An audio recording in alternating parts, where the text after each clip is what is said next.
What is up guys, and welcome back to the Dan Cam, and today I've got a little unboxing video for a new light that I'm very excited to open and to use. I ordered this a few weeks back, but it came and it was not working. Like, I plugged it in and there was some problem with the cable or something like that. So I was like really sad, and because I was really looking forward to using this light in my projects and in some of the paid shoots that I'm doing. So yeah, I can't wait to open this and test it out because I've seen a lot of good reviews, and this light is none other than the Godox SL60W. So let's get this thing out.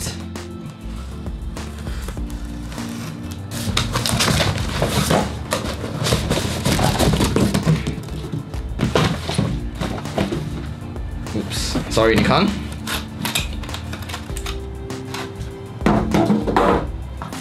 Remote, control, and finally the main body.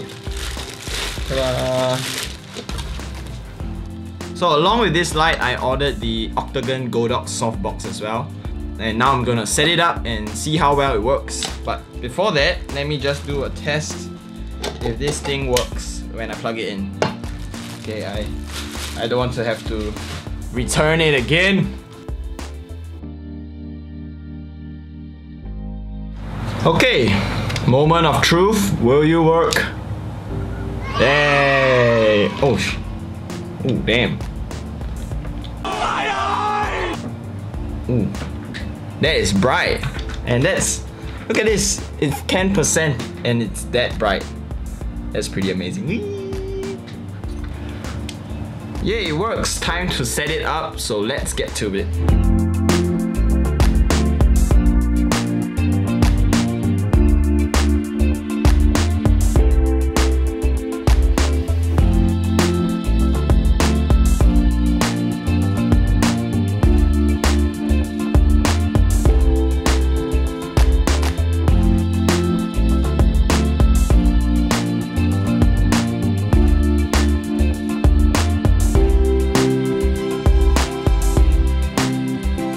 The crazy thing about this light is that even though it is so cheap, it is still able to perform at a level that is comparable to more expensive lights like the Aputure 120D.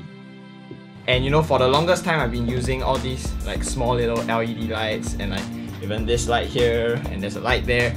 They're all just small LED lights, and I haven't really invested in a professional light setup, and I was actually looking for one that I didn't have to invest so much money into.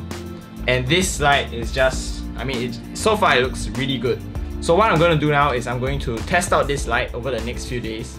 I have a few paid shoots and a few of my own projects, and I'm going to use these lights in these shoots and see how good it is and how reliable it is in getting the job done for me. So I'll see you after a few days.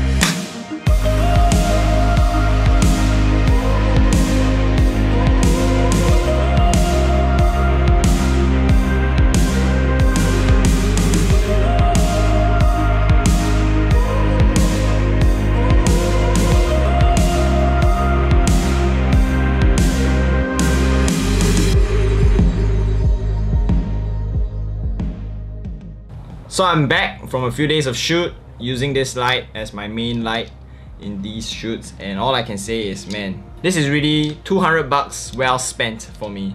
As I mentioned earlier, you know, I'm quite new into this industry and I don't have a lot of money to spend and to invest into high-end equipments. I am working towards those because there is a reason why you pay a big premium for all these high-end equipment because they are a lot more reliable, and I'm not sure how long and how reliable this light is in the long run. I'll have to put that to the test. But for 200 bucks, I mean, this is a real great value, and I really recommend this light to anyone who's just entering into this industry and doing videography.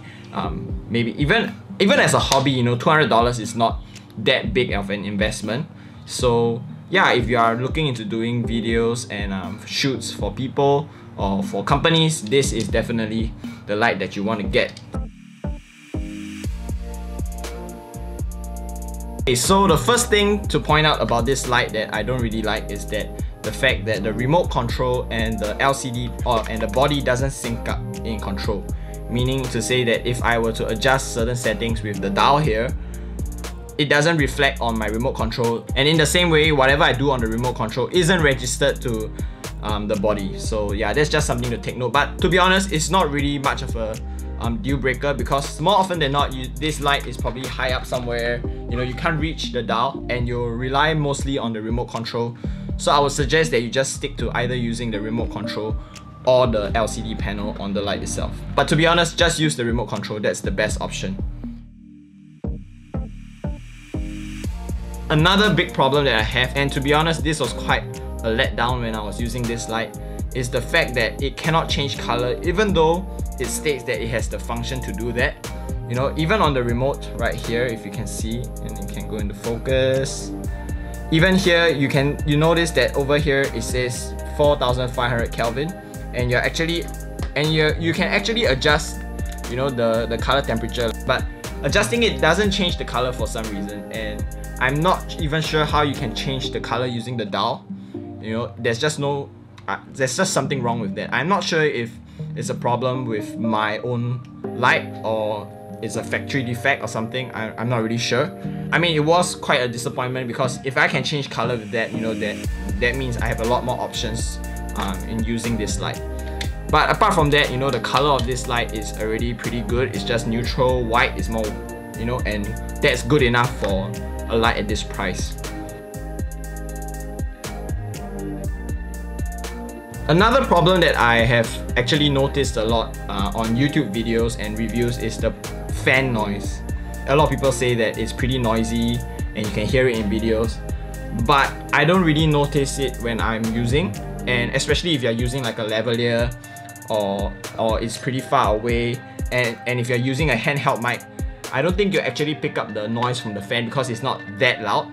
And you can actually take out the noise in post as well, so that's really not an issue. It's just one extra step, right? The brightness of this light is really good. I hardly use it at 100%, even though my softbox has like 2 layers of diffusion. I never ever use it at 100%, which is good. So that means that the light that's coming out of it is really, really strong and more than enough for what you would need in a shoot. So yeah, that's it for this video. I hope you enjoyed it as much as I did. I was really excited to get this light because I've been waiting for weeks to get this, because the first time I ordered it, it was not working. So I'm really happy to finally get it and to use it. I mean, yes, it smells so good. Do like this video if you enjoyed it. Share it with your friends if they are into this kind of stuff, and I will see you in the next one.